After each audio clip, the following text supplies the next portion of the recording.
So as we're going here, uh, so this is the entrance once again off of Dixon Road, Coles Woods, and as I was just saying, it's very thick, dense woods that would have been very easy for Native Indians to not only hide in, but also surprise would-be British troops or even French troops.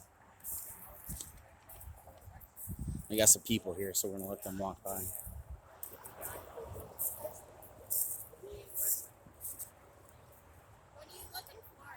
We're doing a documentary. Oh yeah, that's cool. Isn't that cool? Yeah. Historic documentary. That's awesome. That's cool. You guys have a good day. You too. Take care, yeah.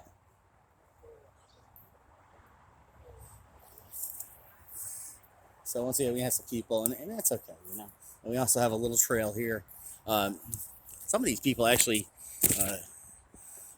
kind of live here, I think. So we have our official Coles Woods trailhead entrance, and we can see that obviously there's multiple paths here that lead us down into Coles Woods, but you can see how thick and dense these woods are.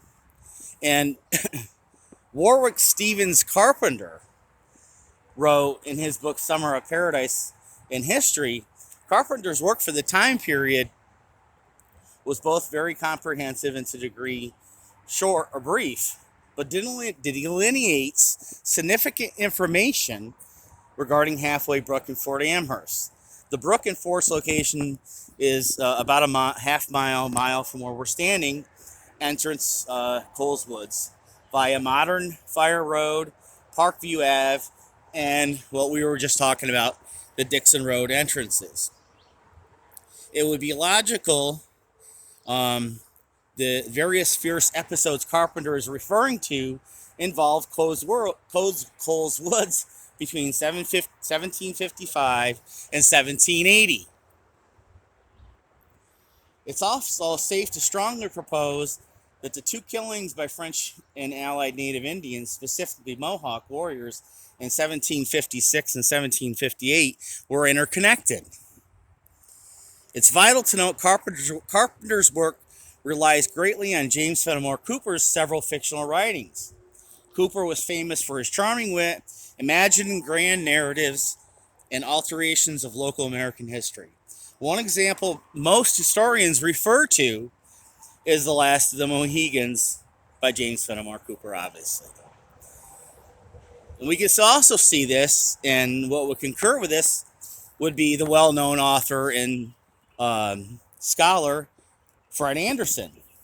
And another well-known author and scholar by the name of Ian K. Steele, would also agree with this. Anderson would agree when he wrote, by sunset, and this is referring to the siege and massacre at Fort William Henry, which I actually wrote my final thesis paper for my master's degree on. By sunset on August 10th, 1757, substantial number of men had begun to reach Fort Edward. Refugees continued to straggle in from the woods, scared, starving, and sometimes stark naked for more than a week. On August 15th, 1757, same year, the largest single group arrived, perhaps 500 survivors, including Colonel Moreau. They had been brought under a French escort to Halfway Brook.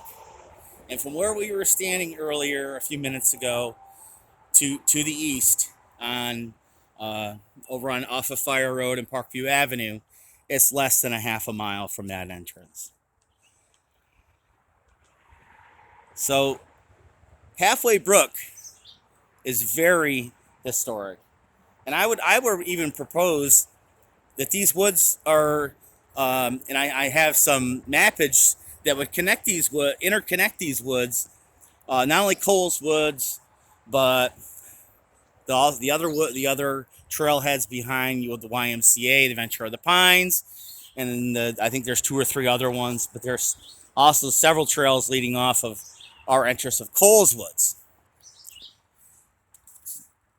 Elizabeth Eggleston Seeley wrote Lake George in History back in 1896. Seeley's work provides further proof and support of the above. Robert Rogers of Rogers Rangers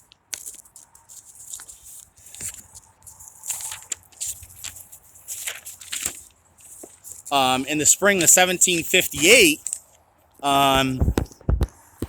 was ordered on a reconnaissance mission from Fort Edward with about 200 British soldiers, and their first stop was Halfway Brook.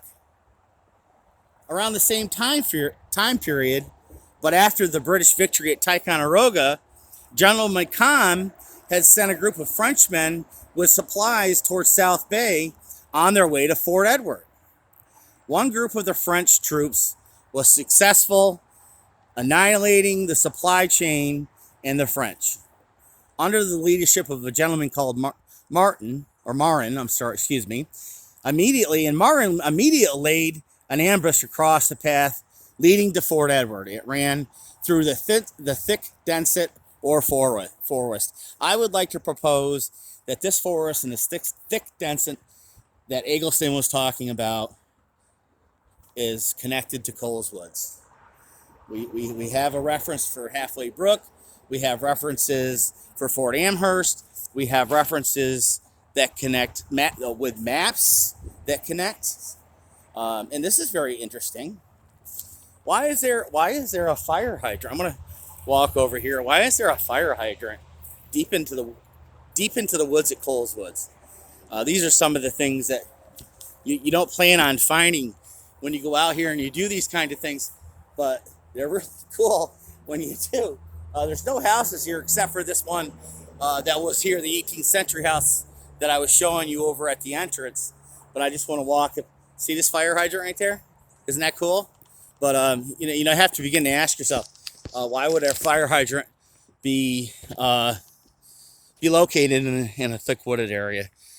Perhaps there was a house here at one time. We know that there's a gully. The Northway runs right here, right across this little, right here, just a little intersection right here. So that's our fire hydrant of the day, possibly the highlight of the day, right? So that is our short documentary on Coles Woods. If I find other supporting information and sources that would give me further inclination, or even proof that Coles Woods has even greater connection to not only Native Indian history, but local history and Fort Amherst and the things we've been talking about today, I will most certainly do a part, well, we'll call it part 2B or part 3. So I want to thank you for staying tuned. I want to thank you for just being there and supporting my work. And everybody have a great day. And please, whatever you do, like and subscribe to my page. Have a great day, guys.